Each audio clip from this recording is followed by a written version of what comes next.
This week's video will be pretty brief, primarily because I didn't take a whole lot of photos this month. This is because I've been working pretty much non-stop for the last 2 months.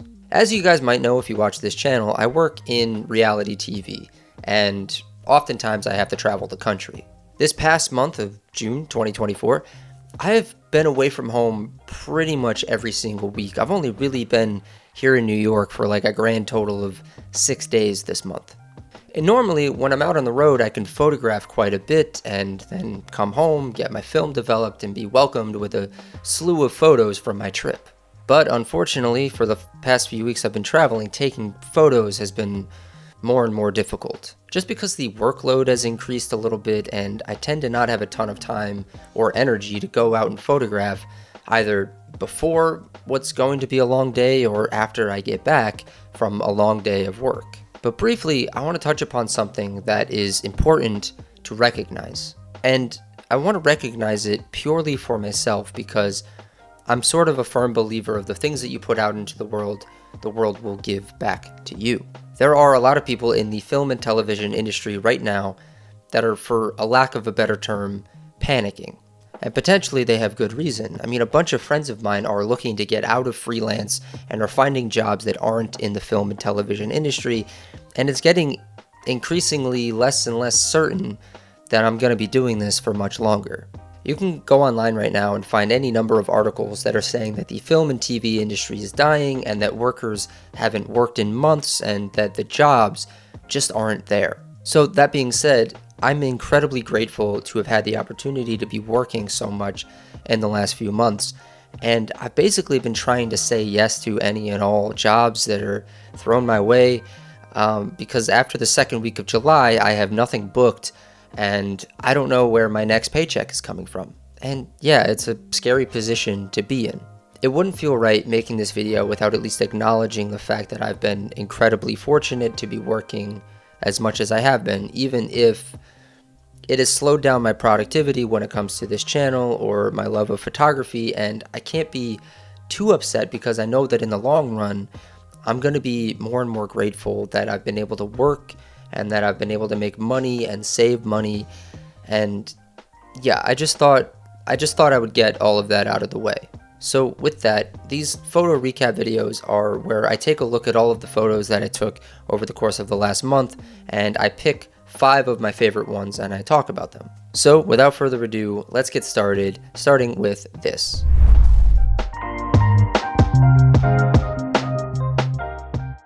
This photo was taken on Kodak Ultramax with the Pentax K1000. Back at the beginning of the month, I was in LA working on a show, and I really only had one morning where I could go out and explore.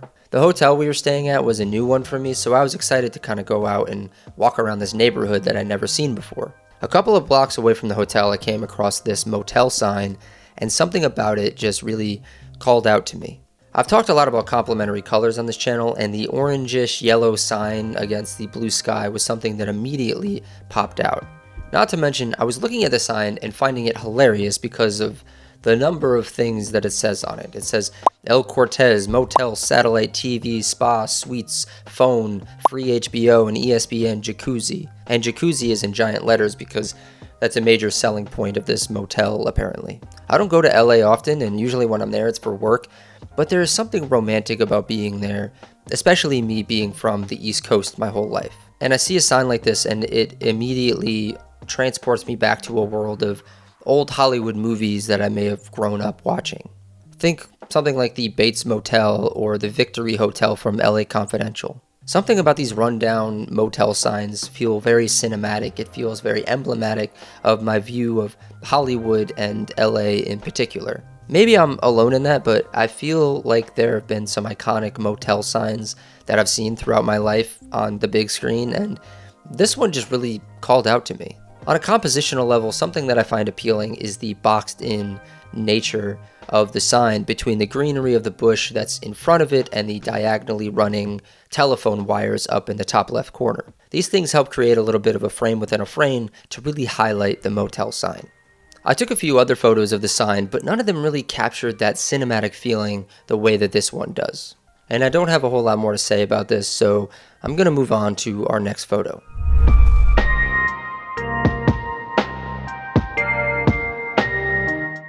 This photo was taken on Loma 100 with the Mamiya C330. So this photo to me is mainly interesting on a subtextual level.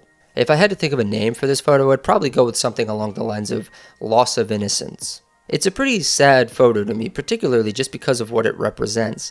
It represents the concept of no longer needing maybe your favorite childhood toy, and so you throw it out with all the other garbage. I used to ride around in these little tight cars myself, and I had one that looked exactly like this. And you know, I've been getting older, certainly not getting any younger, and I've been reflecting on my own aging and on my past and my childhood, and so seeing something like this really just kind of caught my attention.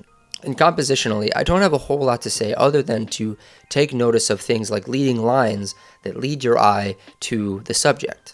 I can't really take 100% of the credit here because it was primarily accidental, maybe primal, but we have these three leading lines that lead us right to the car. We have this metal gate thing on the left side that diagonally leads us in toward the car. We have the curb of the sidewalk that's leading us toward the car, and we also have that dumpster in the background leading us toward the car. So we have this sort of trifecta of leading lines that are leading us toward the bright yellow car. And the fact that it is bright yellow shouldn't be ignored either, because it does stand out against the sort of muted gray-green of the rest of the image. Not much more to say about this one either, so let's move on to our next photo.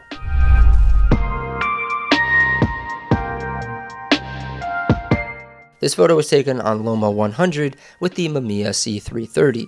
I'm going to keep this one brief because I know that I talk about my cats ad nauseum on this channel and in all of my photo recap videos.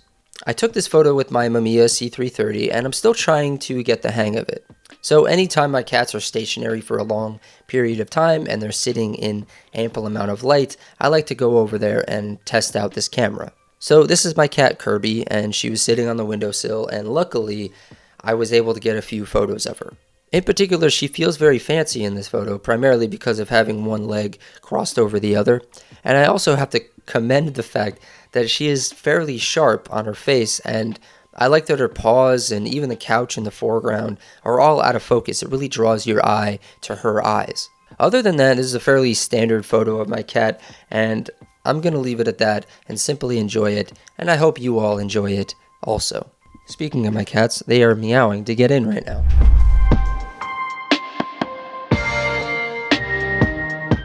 This photo was taken on Kodak Ultramax with the Pentax K1000.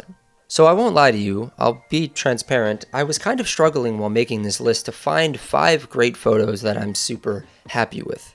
This one in particular is not a great photo, but there's something within it that I'm hopefully going to use going forward, and it might take a little bit of explaining.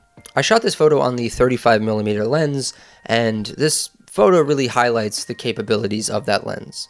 I plan on making a full video about the 135mm lens because it's sort of out of my wheelhouse and something worth talking about. I often have birds on my fire escape or on the building right next to mine, and every time I see them, I generally try to take an opportunity to grab this new lens, this 135mm lens of mine, and snap a few photos of them. And it's not always the easiest thing to do. But this one turned out pretty good, if I'm being honest. And taking photos of birds this way, or anything this way, really allows me to take a moment and reflect and observe my surroundings. This is going to sound kind of cheesy, but I've been in a place mentally where I'm trying to be more in tune with my surroundings. I don't necessarily mean in tune as in aware. I mean in tune as in reflexive, if that makes any sense. Not so much looking at what has the potential to be photographed, but more so what is my relationship to the thing being photographed.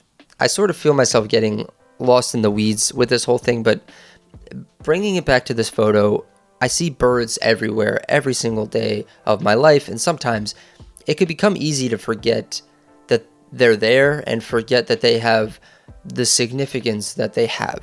Okay, bit of a tangent. There's this song by my favorite artist of all time, A$AP Rock. It's from his newest album, and it's called Pigeonometry. And in that song, he spends the first verse talking about how pigeons are often forgotten and how they're seen as these vile creatures. People sometimes call them rats with wings. And I know this photo isn't of a pigeon, but just bear with me. I have a greater point to all of this. He says in that song that it's rare to see pigeons individually considered. We have this concept that they're disease-ridden and that overshadows any kind of beauty that might enrich us, if we just took a moment to look at them and admire what they are, which is living, breathing beings that are surviving and thriving and are miracles of anatomy and evolution.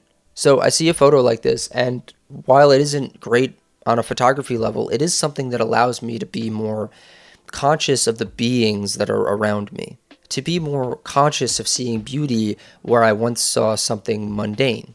And traditionally I've done that already, but usually with inanimate objects, for instance a child's car sitting next to a pile of garbage. There's beauty in the mundane in that photo, just as there is beauty in the mundane of a photo of a bird sitting on my fire escape. We live in such an increasingly fast world where information is thrown at us a mile a minute and attention spans are shrinking by the hour. So if I could take any amount of time to reflect on the nature of things around me and appreciate them and consider them in a more micro level, then I think in theory it will help me in my waking life and my day-to-day. Now I know a lot of that wasn't photography related, but it does have something to do with my overall philosophy when it comes to photo making. And I hope you got something out of that little mini rant, and this is probably going to lead us to talking about my next photo.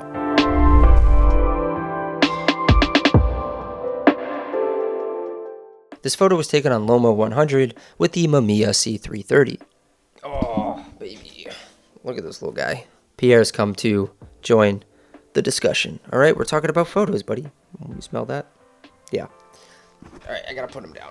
Last but not least, we're talking about this red cube that you'll find if you head over to Wall Street. I pass this thing on a regular basis because I often go to the Alamo Drafthouse to see movies, which is right around the corner from this thing. I photographed this with my Mamiya C330 using Lomo 100. Once again, not an incredible photo compositionally, but something that I'm trying to allow myself to use as a lesson. The first lesson is properly using the camera. I'll save most of my thoughts for using that camera for when I have a full review of it, but I have had quite a few hiccups while using it so far. You can watch my first impressions video if you want to see what I'm talking about. Also, I want to use this photo as a reflection of how to document other people's art, and also how I perceive other people's art. A lot of people might walk right by this without giving it an ounce of thought. They might view something like this red cube as some sort of obstacle in the way, or the same way that they might view a street lamp. And that, to me, is sort of upsetting. I prefer to be a little more in tune with my surroundings, as I just mentioned, and therefore see something like this red cube as something beautiful, something handmade, something crafted, something designed, something to be perceived.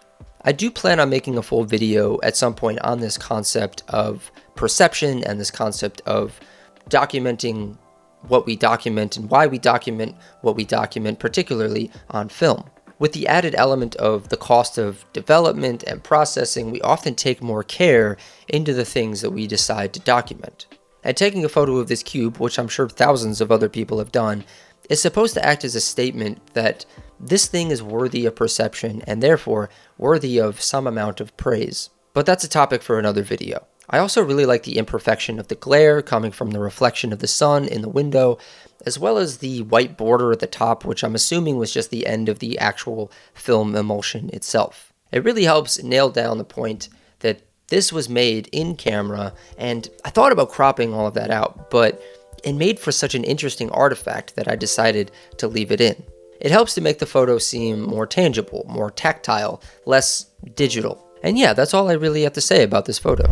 Wrapping up this month, I would say that it was a month that allowed me to step back from this channel, step back from photography in a way that was upsetting but also beneficial. I'm not going to sit here and act like YouTube is some high-stress thing in my life. Certainly for others it might be, but for a channel of my size and my magnitude, it isn't something that really gives me a whole lot of stress. That is until you take a moment to step away from it and realize the amount of work that you've been putting into it. Suddenly, not doing it, there's a bit of a relief, and you sit there and you wonder where this relief is coming from, and you realize that it's because you're not doing something that was inadvertently giving you some level of stress. So having so many distractions this month like work and travel, all of that getting in the way of photography and of doing this channel has been a bit of a blessing and a curse. I don't really intend on stopping the channel or taking some sort of deliberate break from the channel, but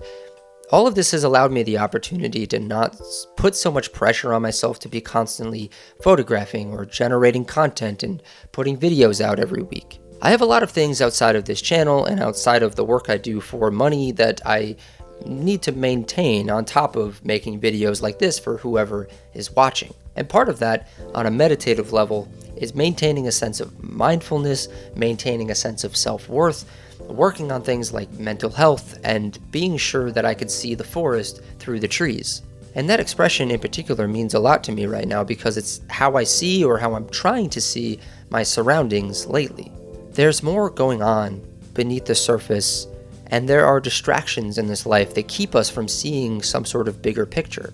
So all of this work, all of this time away from the channel has been beneficial, and I'm hopefully going to be taking some of these lessons and some of these things that I've been ruminating about and incorporate them into this channel in the future.